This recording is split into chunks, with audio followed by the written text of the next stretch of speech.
Beyond bees and butterflies, the less popular pollinators like beetles, wasps, moths, birds, and ants are ones that you can look forward to hearing about in a moment.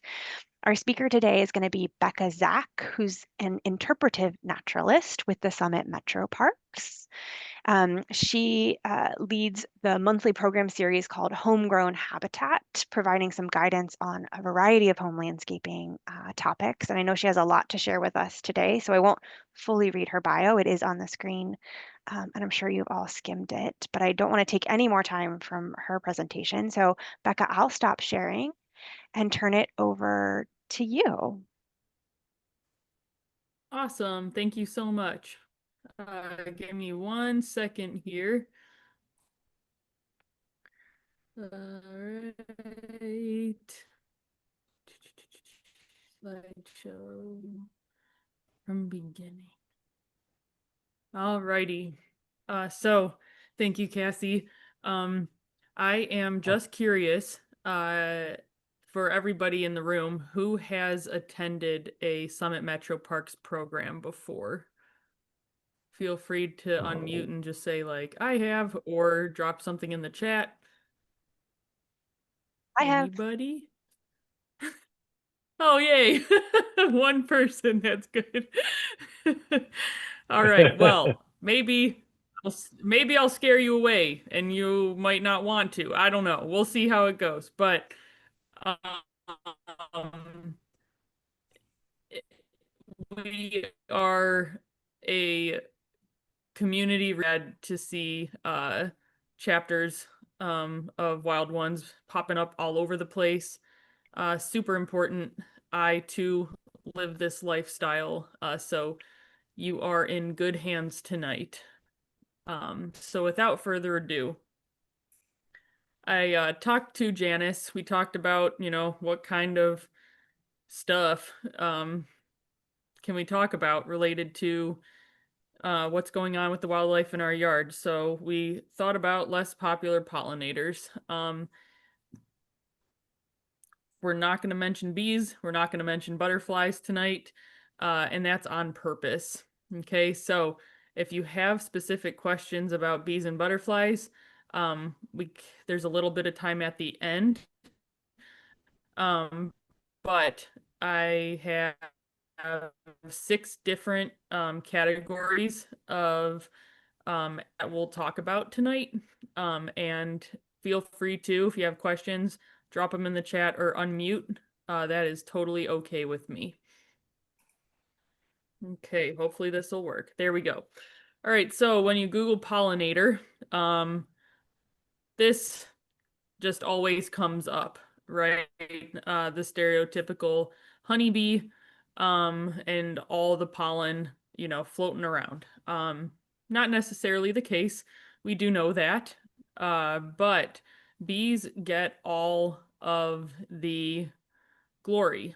They're an important pollinator. 75% of all fruiting, flowering and fruiting plants rely on bees. For ones or ones that are kind of incidental, like, oops, I just pollinated this on accident, are some other wildlife that we need to keep in mind when we are gardening. So I found this picture online. I'd like you to go ahead. I know it's a little bit blurry, but see how many different pollinators you can see in this image. I'll give you 30 seconds or so to kind of either count them or categorize them. And then we'll play an over-under game.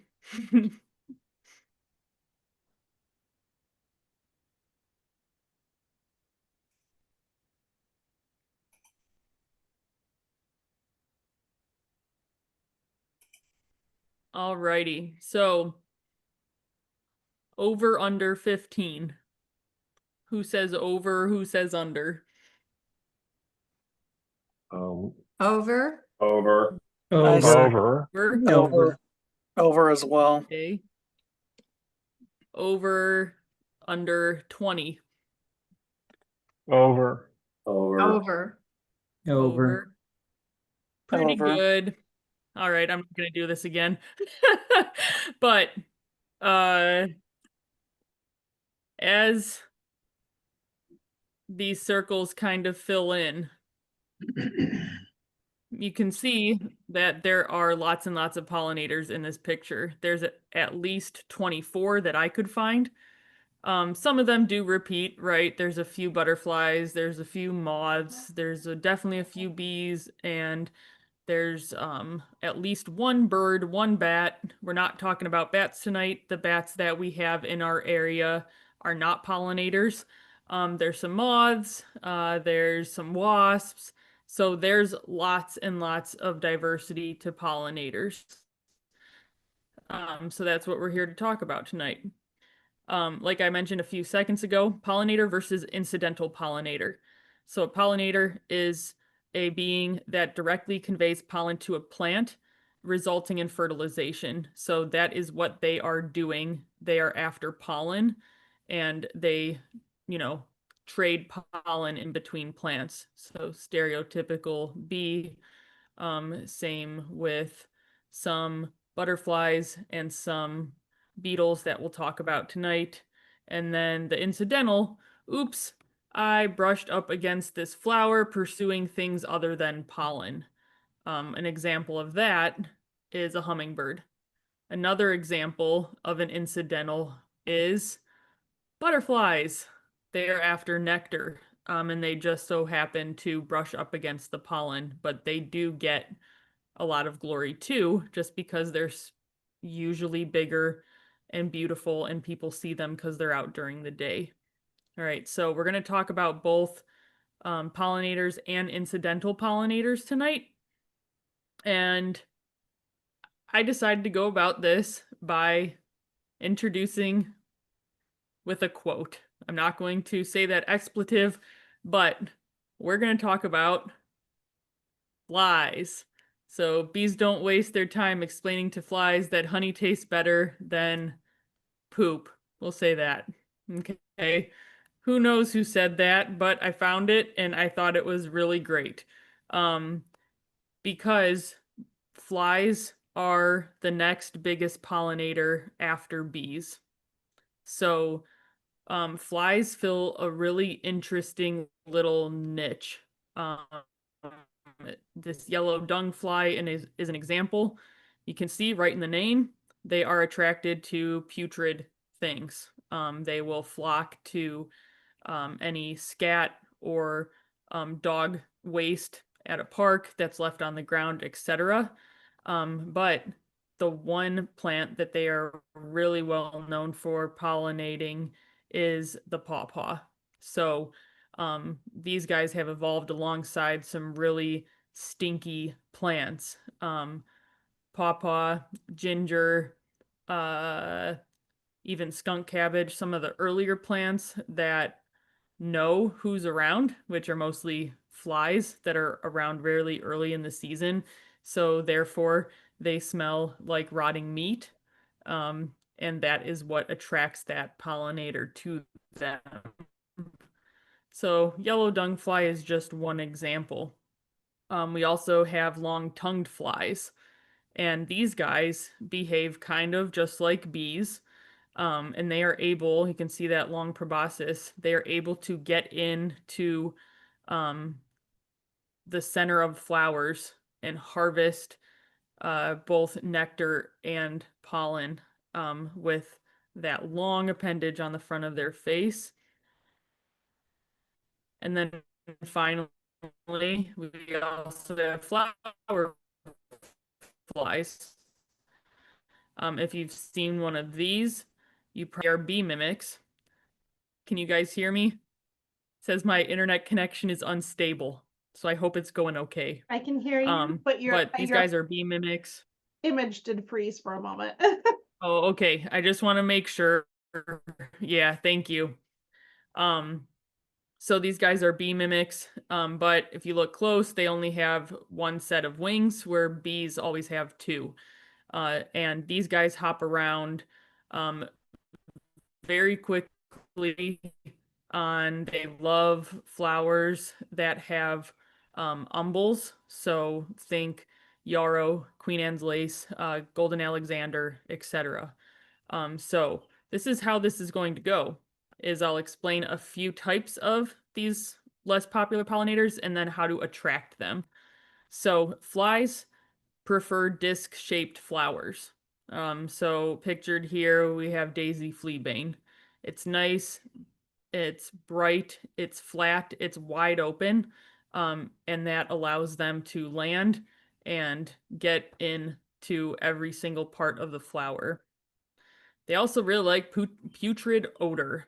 All right, so like I said before, some of the earlier blooming plants that need pollination, if you would like to, attract flies, which is like interesting that someone, right, would say, I would like to see flies in my property. I do, but disc-shaped flowers, putrid odor, they're also very much attracted to decaying things. So if you have a compost bin in your yard, that's providing them with decaying material, not only to, to eat and consume, but also to lay their eggs in. And if you're really into it, grab some manure. And those are, simple 4 different ways that we can attract different flies. Onward.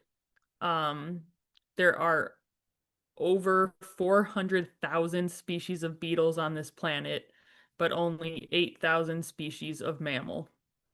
So when we think about insects versus mammals, and then we think about just beetles versus mammals, beetles have a whole lot of diversity going on. It was really hard for me to pick some of my, top 3. This one, the locust borer beetle, this is one of my favorites. It shows up especially on goldenrod. This guy is a pollen specialist, so that's pretty much all they eat as adults, and then they will go on about their life, then boring into locust trees, and that's where they lay their eggs. The next one, which is super cool, and I have yet to find this in my yard, but is the black blister beetle. This guy and gal, whoever, all of them are very good about getting right into flowers. You can kind of see the mandibles up front there, but they too collect pollen, and it gets all over their bodies, and then that, right, transfers to the next flower. For these guys, though, do not touch. I love going out into my yard and booping things, especially the black swallowtail caterpillars, because then they send that little tongue, the little snake tongue out. Do not touch this guy. They are toxic to the touch and when they're eaten, for, their predators. I forget off the top of my head what the chemical is, but it is a skin irritant.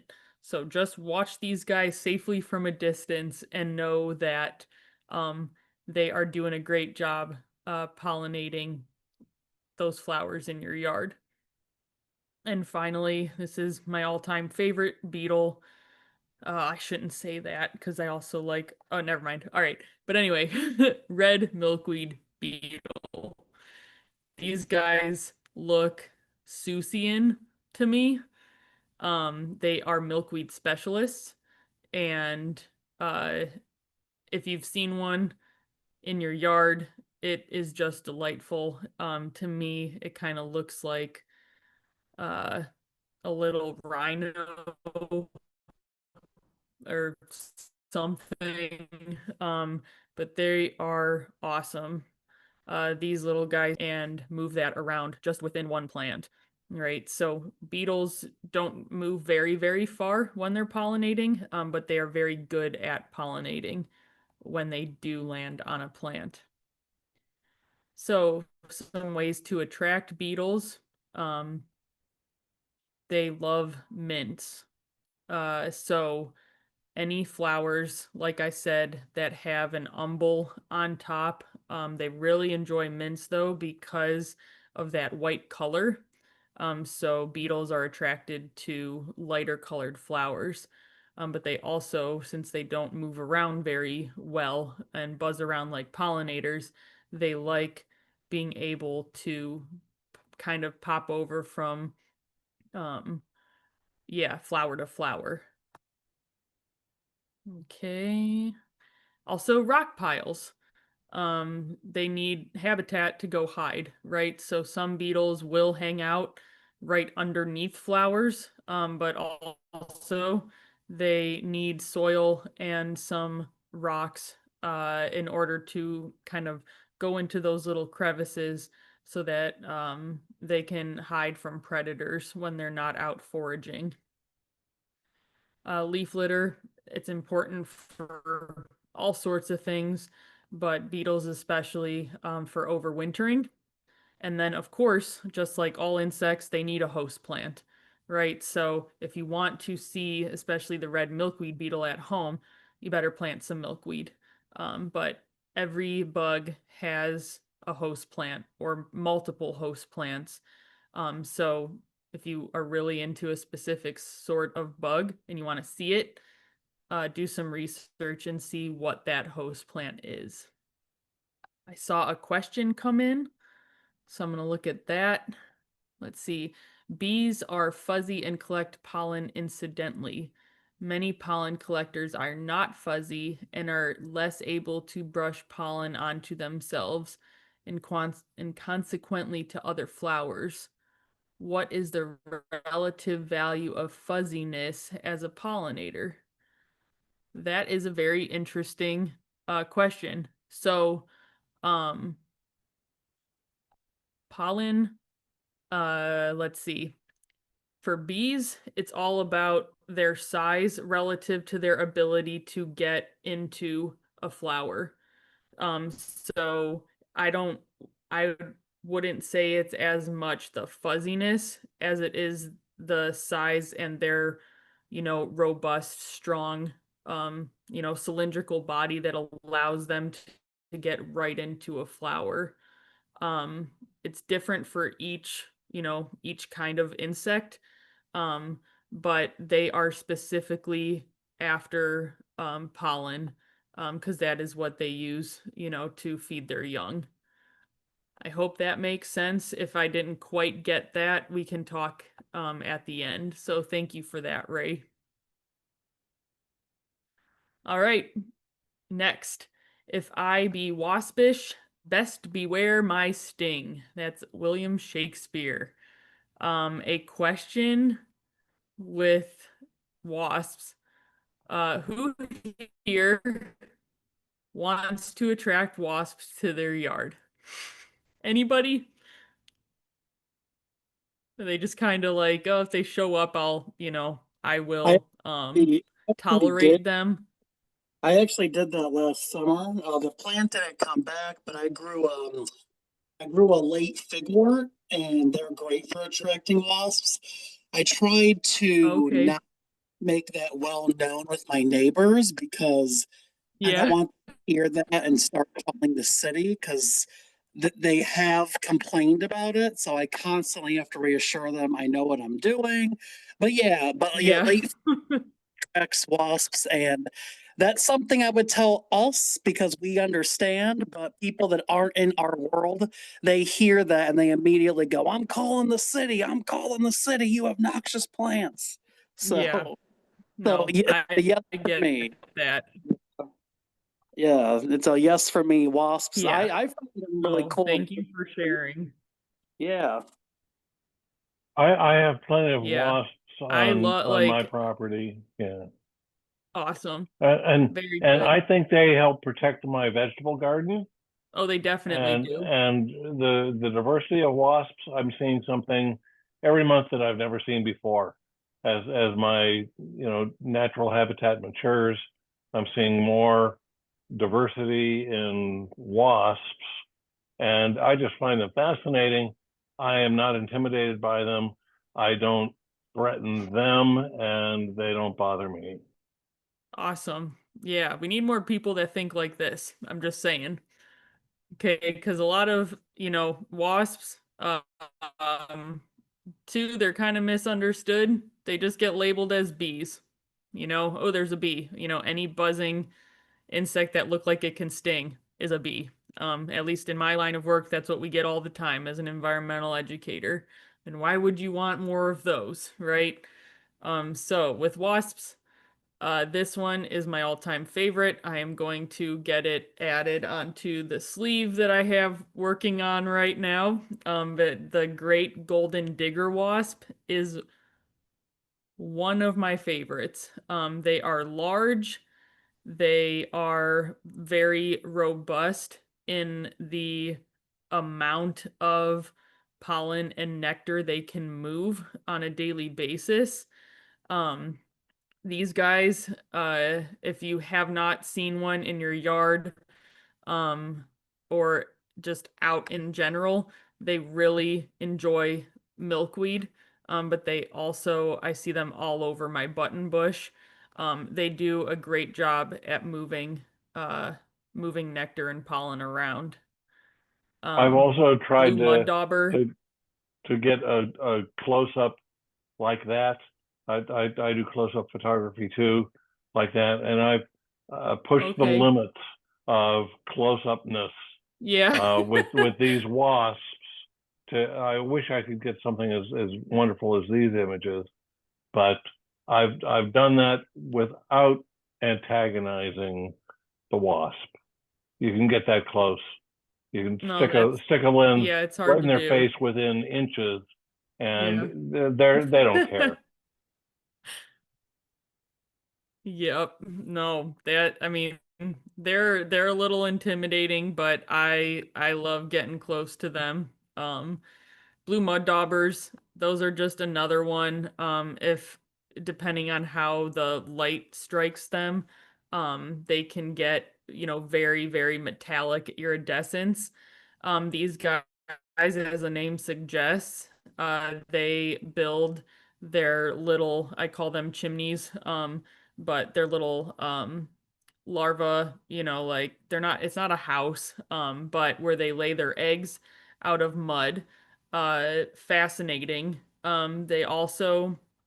They're chambered, so they build, the kind of outer pipe, lay an egg, they go out and grab a spider, paralyze it, shove it in there with the egg, and then put more mud down, lay another egg, go find a spider, paralyze it, and it's just like they keep going and going and going like that. It's fascinating. Wow. And finally, I do have to nod to bald-faced hornets and yellow jackets. They are native. They're not misunderstood. I will not say that, because these guys that we talked about so far, the great golden digger moth or wasp and the mud dauber, are relatively solitary. These guys form hives, and when you see, one of the kind of honeycomb looking things show up in your garage, or the big paper, home of the bald-faced hornet, it can get like, I wouldn't want one right by my front door, right? But these guys, while they are not known for pollination, they still do a wonderful job at doing it on accident. They frequently hunt along flowers. These guys are predatory, so when they're climbing around flowers, pollination occurs incidentally, on accident. But if you have not gotten up close to at least a bald-faced hornet, I highly recommend it. This past spring, I was hiking, flipped over a log, because that's what I do. Look for, anything underneath, and I found a queen. And she was about the size of my thumb. It was impressive.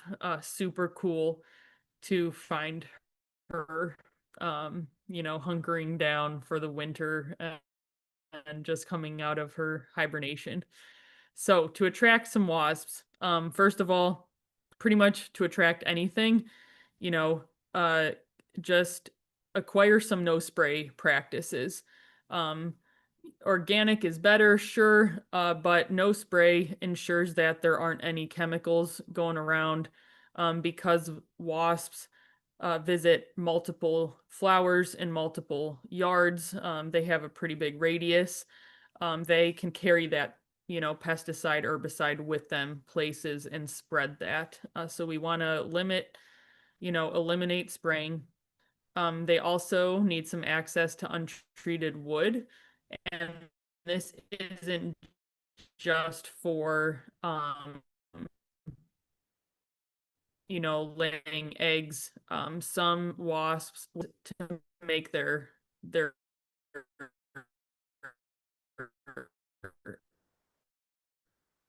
nests.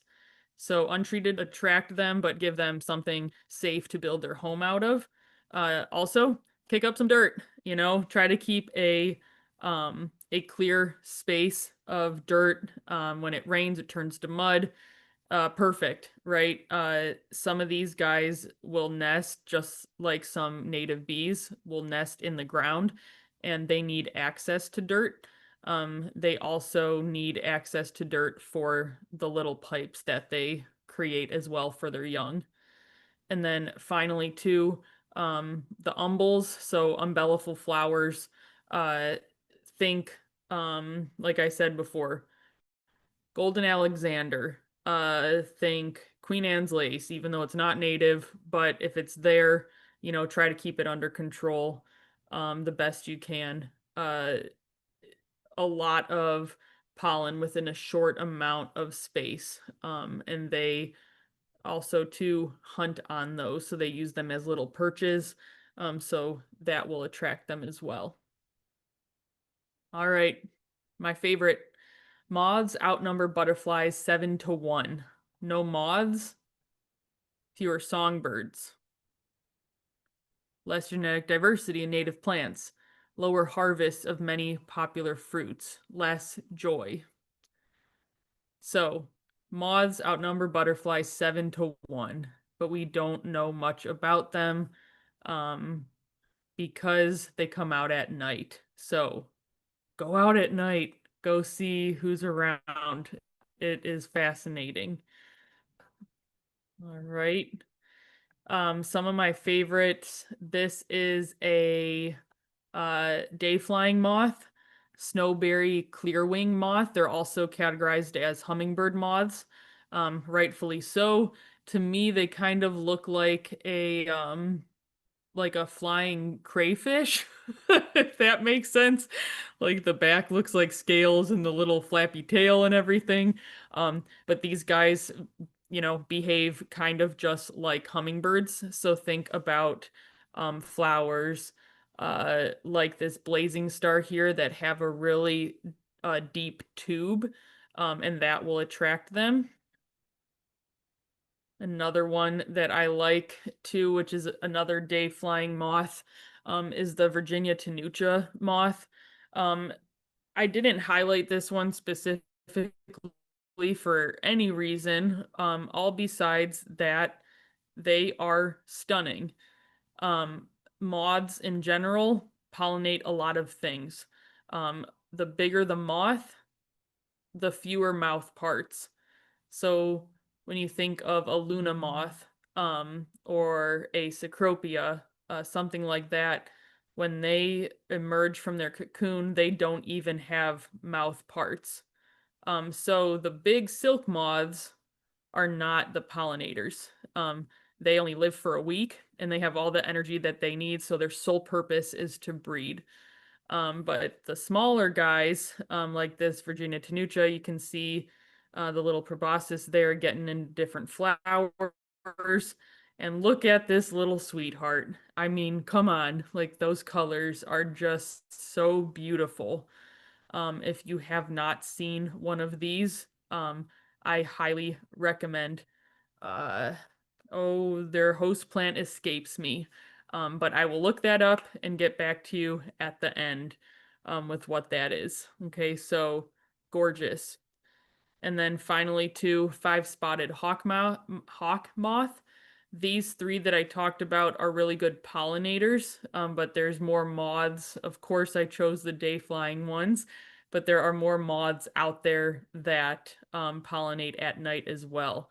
So five-spotted hawk moth, you might know it as something different, especially if you grow tomatoes. They are the tomato hornworm. So they are native. Their larva might destroy some of your tomato plants. However, what a beautiful moth that is. They are a sphinx moth, whoever said that. Good job. All right, so if you see these guys, the caterpillars, just consider leaving at least one or two or three, whatever, for the season. Sacrifice a tomato plant for them, because they are super cool, super efficient, important pollinators. As a side note, oh, hang on one second. So ways to attract moths. Night blooming flowers. This is for the other ones that I didn't talk about. So like this evening primrose. There's also moonflower, which is a southern species, but in the face of climate change, it'll probably be coming up here. And then any flowers that that would stay open, throughout the day. So any fleabanes, any sunflowers, etc. The ones that stay open all, 24/7. Of course, look at host plants. So this caterpillar here is the rosy maple moth, and it hosts on a variety of maple trees. So if you're trying to attract that specific kind of moth, the rosy maple, again, go for the host plant. So if you want to see a specific type of moth like a Luna, plant some sweet gum, etc. It's essential too to turn off lighting. That might attract them initially, but not for the right reasons. So trying to keep, disturbance to a minimum so that they can actually move in and, start using your yard as a nursery. That's what we're after, not just seeing them come to a flame. And then leaf litter. I mean, I could say leaf litter for all of these guys, but leaf litter for overwintering habitat for not only adults, but cocoons with the larva inside. This is what I was getting excited about. So I went on a nighttime bio blitz a few years ago in my yard, and I specifically looked at common milkweed because I wanted to see who was using it. I highly recommend going out in your yard, middle of the summer, late at night, and just poking around, seeing who's there. So I had this tussock moth, banded tussock moth, that was out pollinating. I had this spring moth, white spring moth, who was out. There were, at least 10 of these tussocks, probably 50 or more of these white spring moths. Here's another tussock moth that was taken off on my button bush. I forget this one. It might be a chickweed geometer. I'm not sure. And this guy here was, I believe, one of the, I'm not going to say it. Anyways, a lot of moths, right? I also saw a lot of different beetles, a lot of different grasshoppers become more active at night because it's safer to go up to the top of flowers to eat pollen. Go out at night. It's a whole different game out there. It's amazing. All right, two more. Birds. Birds chirping around you is a beautiful realization that life is incredibly good. Let this sound be a gentle break in your routine. Also, science says that when birds are calling, everything is calmer because birds would not be calling if there were predators around. So bird calls do put humans at ease as well, because deep down, that instinct is still there within us. So listen to the birds. Of course, ruby-throated hummingbird. We all know about this guy, or in this case, gal. But did you know the physics and dynamics of the flower itself? So here's cardinal flower. Up top here, we have the male anther with pollen on it. So you can see that little bit of yellow up top. And then below there is the female. So the stigma that is emerging from that corolla tube. And what hummingbirds do is they get booped on the head. So it's perfect. This symbiotic relationship is not, it's on purpose. You know, they've evolved together. It makes sense. Look at how just boop right there, and then go to a different flower that maybe has, you know, male parts, female, back and forth, and that forehead acts as the, you know, pollen vector, which is super cool. All right. The other ones I'm going to talk about quickly, Baltimore Oriole, any bird really that goes after nectar. So Baltimore Oriole and then the Orchard Oriole. When I was in the waiting room and people were being left in, someone also said warblers. And yes, warblers are pollinators. Some resort to eating pollen and nectar, but also as they're going after bugs that are buzzing around flowers, they too get to, you know, exchange pollen for plants. Lots of birds do it, but these guys do it the best. So to attract some birds, specifically hummingbirds, red and orange flowers with a really deep tube. So this is trumpet vine, which is a native vine. Of course, nectar feeding that helps them, you know, helps draw them in. But plant red and orange flowers. Think trumpet vine, cardinal flower.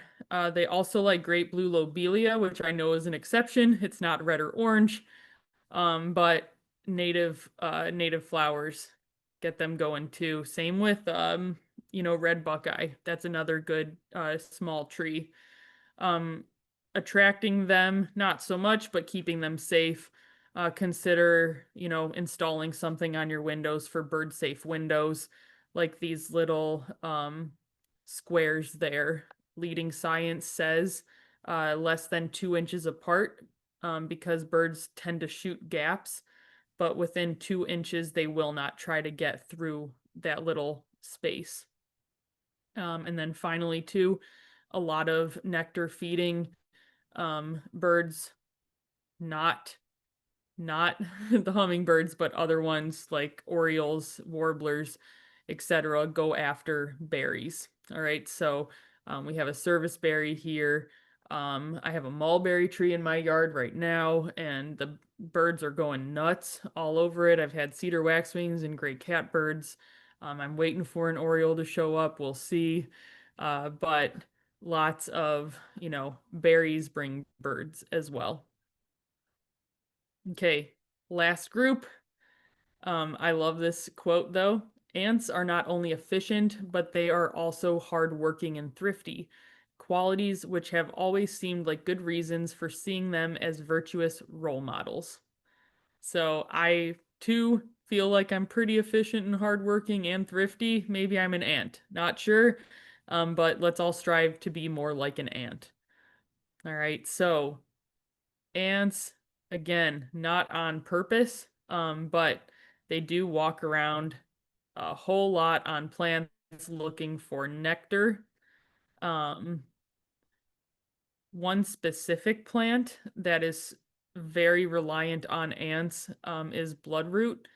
And yes, the ants do walk around on the flower itself, but then afterward, after the flower is pollinated, the seed head here ripens, and then the last one on the right, you can see those little white appendages attached to those seeds.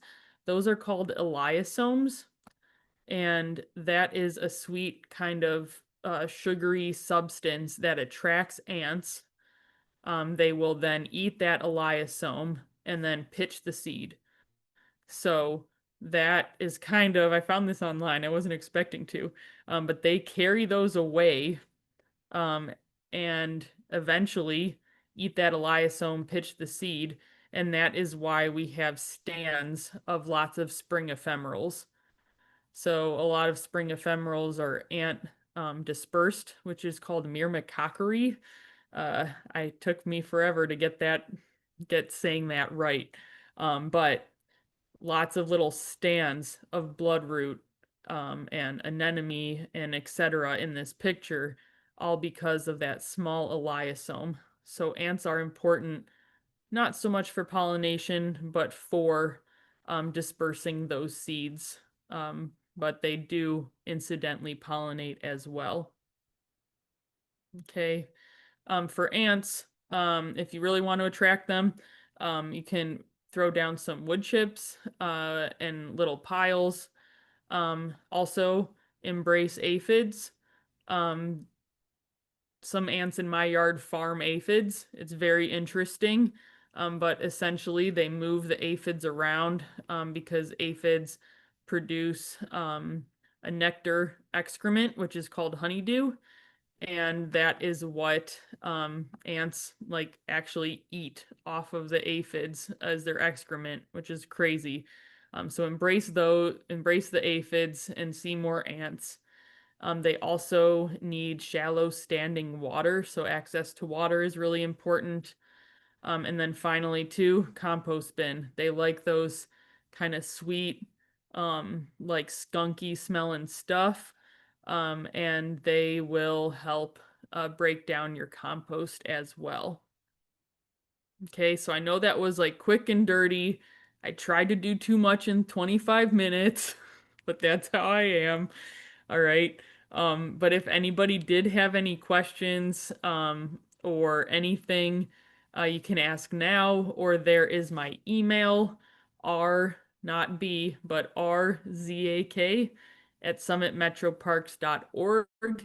And I at least hope that you learned a little something new today, or even if it wasn't learning something new, just have a newfound appreciation for some of these, pollinators that aren't bees or butterflies. So thank you very much. And I'm going to open up the chat because I see a few messages came in. There was one one question in the chat, Becca. So Mallory has a bluebird house, and she's wondering if Okay. any wasps may be harmful to nestlings, and if there's anything in particular she should watch out for. Huh. Well, I I know that wasps are not after nestlings. However, if one of the nestlings did pass away, wasps would move in to help along that process, we'll say, because they are attracted to, decaying meat and rotten meat and stuff like that. But to my knowledge, I don't think that they would, um, harm anything. Um, but it depends on what kind of wasp, I guess, too. Because just them, if it's like yellow jackets and they have a little, colony in there, that might be very disturbing that the parents would, um, leave the nest behind. So I guess it all just depends on which kind. But they wouldn't go eat them or anything like that. They wouldn't predate on them. So, yeah, that's a tough question though, because I mean, everything behaves differently. So, yeah. Thank you. Anybody Oh, else and have any thank you too. questions? I'm not going to be able to unsee flying crayfish. It's good. Whenever I see them, I think about that. It's like crazy. They look exactly like flying crayfish, and Yeah, I am yeah, not they going to be able to do. unsee it. And it actually brings me even more joy than they originally did, which they're like amazing little Mhm. creatures. And now I'm also going to think about flying crayfish when I see them. So Yeah. I'm Oh yeah, excited. and thank you too. Yeah, penstemon is another good one for hummingbirds. They really like my hairy beard tongue. They really enjoy that one specifically. And you can tell, that deeper flower shape is good. Yep. All right. trying to think of anybody else. But yeah, Mallory, if you write my email address down and then literally just copy and paste that and send it to me. I'm back in the office tomorrow because I want to remember this question and then learn from it. So I will definitely write back to you. And then it's just nice information to have too. But yeah. Oh, and thank you too. Yeah, Jessica, for dropping in all those pictures. That's awesome. And yeah, that is a great gold digger in that one picture. Awesome. Yeah. Let's see. Becca, were all those your photos? Oh no. Yeah, they're Okay. a combination of volunteer photos from the metro parks and then internet searches. I'm shameless with that. I don't yeah. If it was my own photos, they'd be really blurry, but the ones at the nighttime BioBlitz, those were mine. Yeah. Those were amazing. Now, Yeah. for the nighttime bio blitz, is there anything in particular? So it looked like you had a light. Like, is there any kind of like a like setup that we should think about if we wanted to do something like that ourselves? I mean, so you could do like a whole, moth night type of setup where you hang up a white sheet and you put incandescent lights on it. You could do that. I just went out with an LED headlamp and like looked around. Okay. My neighbors like 2 years ago, I moved in here in 2016. So it's been almost, 10 years now. And 2 or 3 years ago is when my neighbors finally stopped calling the cops to be like, someone's in her yard. Because they're just used to me, being out looking for things now. Um, but anyway, it's a very different perspective. When you're out there, you see a lot of different things that you wouldn't see. So anyway, I I love digress, it. but No, no, I love yeah. it. Yeah. That's funny. Yeah. Well, maybe the cops are going to get a whole bunch more calls from all I of our know. Yeah, neighbors because we're going to maybe. be Who inspired to go knows? out and try it. Yeah. But no, you guys were great. If there are any follow-up questions or anything, just send them to either Cassie or Janice or just reach out to me directly. But yeah, this was fun. Becca, thank you so much for putting together the presentation, for joining us, and for your enthusiasm. We so appreciated learning from you tonight.